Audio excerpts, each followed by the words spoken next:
William Lester Suff was convicted of his first crime in 1974 when he and his wife, Terrell, were accused of fatally beating their infant daughter. Although Terrell's conviction for the murder was eventually reversed because of a lack of evidence, William ended up receiving a 70-year sentence. But after only a decade behind bars, he was released on parole. By now, William was 34 years old, and he seemed to turn his life around, getting a job as a stock clerk in Riverside County, California. He found it easy to make friends in the area, and those who knew him described him as a friendly nerd who was always doing things to help people. When he wasn't at work, he was passionate about being a cook, a chef, and he wrote his own cookbooks and even won prizes for his homemade chili in local cooking competitions. 2 years after William was released from prison, a body was found in a drainage ditch in Riverside. A member of the public was walking along picking up aluminum cans when he saw a young woman lying on her back, covered in blood and wearing clothes that had been ripped and shredded. The man stepped closer, realized that the woman was dead, and quickly ran to get help. Although the female victim had been severely mutilated, her face was identifiable. Her name was Michelle Yvette Gutierrez, and she was only 23 when she died. Her autopsy revealed that she had been strangled, stabbed in the torso, buttocks, and face, and her genitals had been deliberately mutilated. It was clear that Michelle's death was murder, and although investigators thoroughly searched the scene for evidence, they had no clues pointing them towards the perpetrator.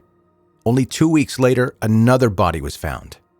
A 24-year-old homeless woman, Charlotte Palmer, had been dumped by the roadside, only 25 miles away from where Michelle Gutierrez had been discovered.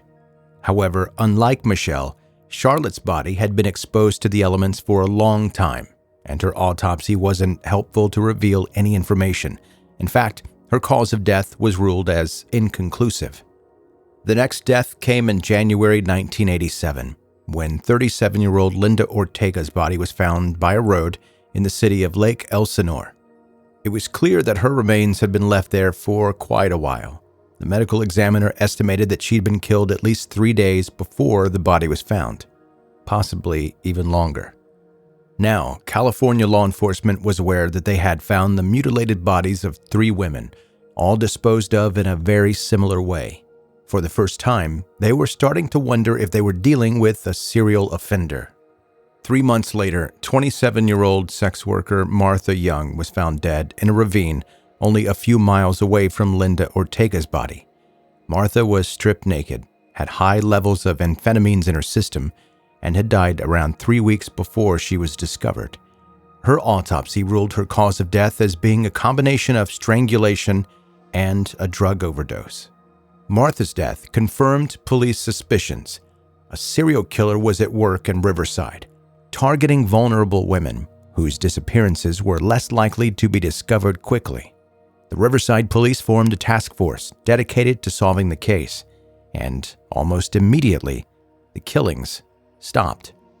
It was as if the murderer was aware that the police were onto him, and either stopped his crimes or found a new way of disposing his victims. For 2 full years, there was complete silence from the Riverside Killer until the body of a 37-year-old sex worker was found partially buried on the shore of Lake Elsinore. Linda Mae Ruiz had died from asphyxiation. Her head had been partially buried and her throat was full of sand. Once again, the case didn't move forward for another 6 months, and then another prostitute was found dead. The task force was devastated to learn that another victim appeared to have been taken by the killer. Kimberly Little was a 28-year-old woman who shared many characteristics with the Riverside Killer's previous victims. She had been under the influence of drugs and alcohol, and she was a sex worker, and she had been killed by asphyxiation. However, Kimberly's body provided the task force with something that they had been searching for: physical evidence that they could use to narrow down their search. During Kimberly's autopsy, several pieces of clothing fiber and a couple of pubic hairs were found, which were confirmed to not belong to her. While this evidence alone could not be used to identify who the murderer was, it would be incredibly useful if investigators had a suspect in mind.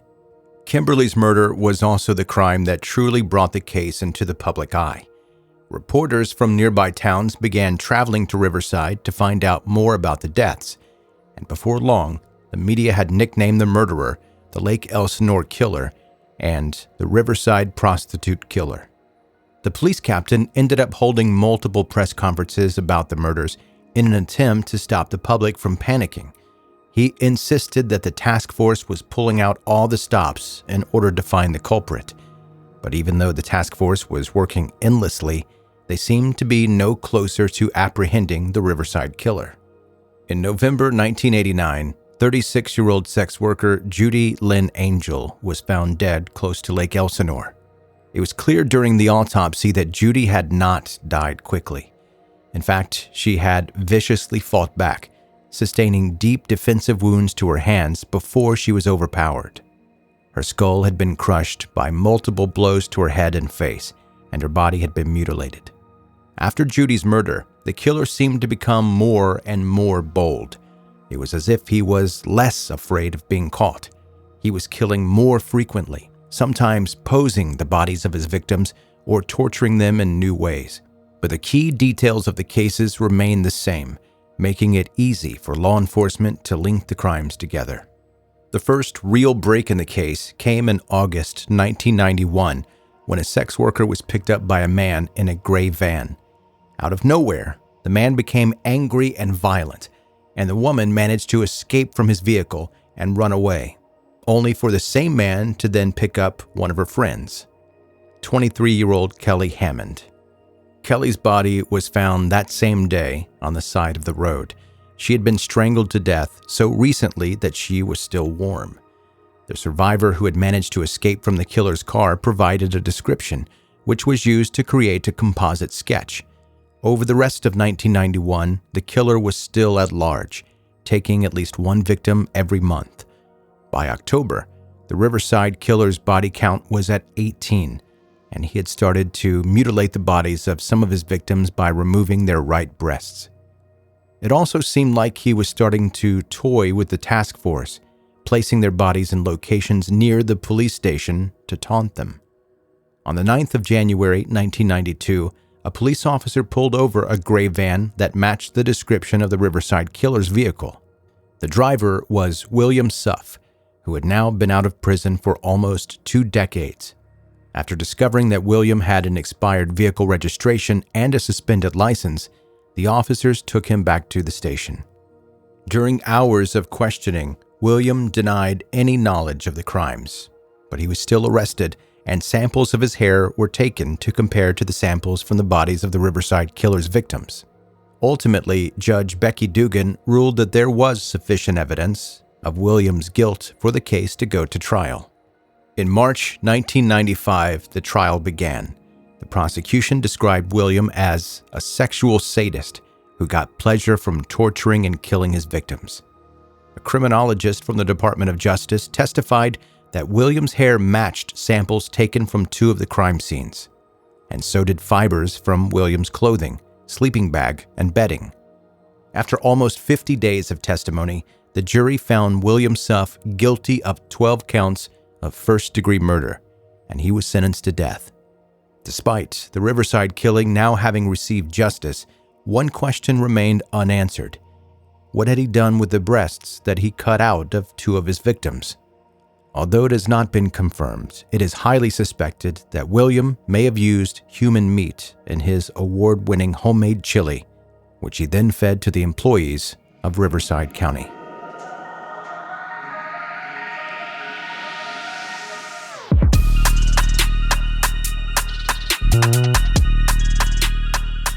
That's 10-Minute Murder for today. Brief and bingeable true crime. I'm Joe, I'm the host, and thank you for taking the time to listen to 10-Minute Murder, and I hope you weren't eating right there toward the end of that. Kind of snuck the gross fact in there on you. Sorry about that. And if you are eating, I just hope it wasn't chili. Hey, if you're a new listener to 10-Minute Murder, make sure you hit subscribe wherever you're listening right now. That's going to more easily help you catch up on all the back episodes, and when the new ones come out, you'll be first in line to get those. If you enjoy the podcast, share it with your friends and family, and If you listen on a place that allows ratings and reviews like Spotify or Apple Podcasts, go ahead and leave that. Leave a 5-star review for 10 Minute Murder. That helps the show grow. Plus, it makes me love you more. Not that it's a competition. If you want to get in touch with me, my email address is joe@10minutemurder.com, and the website is 10minutemurder.com. That's going to do it. That's your episode for today. Thank you so much for listening to 10 Minute Murder.